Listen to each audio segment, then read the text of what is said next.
बिस्मिल्लाहिर्रहमानिर्रहीम। Dear students, active और passive voice में आज हम स्पेशल केस नंबर 13 डिस्कस करेंगे। इस स्पेशल केस में बेयर इन्फिनेटिव है। तो हमने 11 और 12 में इन्फिनेटिव के बारे में बात की और अब बेयर इन्फिनेटिव का मतलब होता है ऐसा इन्फिनेटिव कि जिसके साथ टू ना आए, सिर्फ सिंपली फर्स्ट फॉर्म हो। उसको बेयर इन्फिनेटिव भी बोल देते हैं और बेस फॉर्म भी बोल देते हैं। तो इसमें देखिए हम verb plus object plus bare infinitive, तो वर्ब जो है वो ट्रांजिटिव होगा इसमें, जैसा कि आई सॉ, फिर ऑब्जेक्ट हिम और go, I saw him go to the garden. ठीक है I saw him go to the garden. अब ये गो जो है यहाँ पे बेयर इन्फिनेटिव है। ये अभी डिस्कशन मैं नहीं करता यहाँ पे कि गो की जगह पे टू गो आ सकता है कि नहीं आ सकता है। ठीक है, इन सम केसेस ये आ सकता है, लेकिन फ़िलहाल चूँकि हम कन्वर्जन कर रहे हैं तो हमें सिर्फ इतना देखना है कि ये है और ये करेक्ट है। ठीक है, हम इसको कन्वर्ट कैसे करेंगे ये हमने देखना है। तो इसमें चूँकि मेन वर्ब सॉ है और गो उसके बाद बेयर इन्फिनेटिव आ रहा है, तो मेन वर्ब सॉ है और वो ट्रांजिटिव है। तो जब ये ट्रांजिटिव है तो हमने 11 नंबर केस में पढ़ा था कि जब ये ट्रांजिटिव वर्ब मेन वर्ब आ जाए तो फिर बाद वाला इन्फिनेटिव वो पैसिव वॉइस में चेंज नहीं होता, फिर मेन वर्ब चेंज होता है।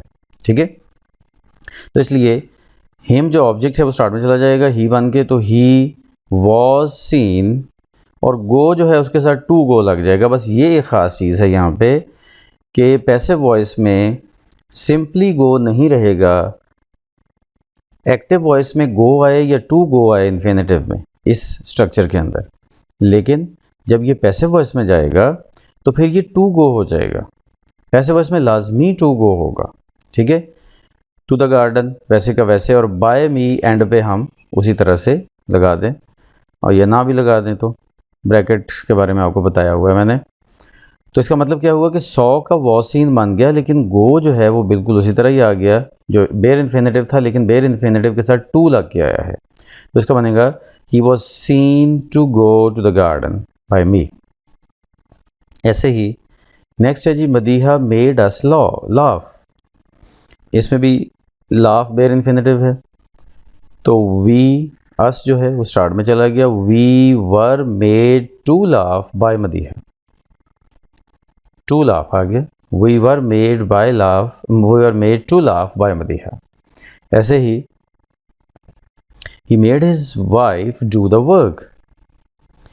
हिज वाइफ ऑब्जेक्ट है वो स्टार्ट में चला गया। His wife was made, made का वॉज मेड पैसिव हो गया।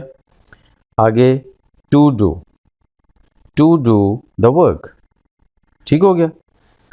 तो his wife was made to do the work by him and पे चला गया, ठीक हो गया। तो इस तरह से आप ये देख रहे हैं कि यहाँ बेयर इन्फिनेटिव के साथ सिर्फ पैसिव वॉइस में एक टू लग गया, लेकिन पैसिव वॉइस में वो कन्वर्ट नहीं हुआ, उसको पैसिव वॉइस से कोई ताल्लुक नहीं है। ताल्लुक पैसिव वॉइस के साथ किसका है?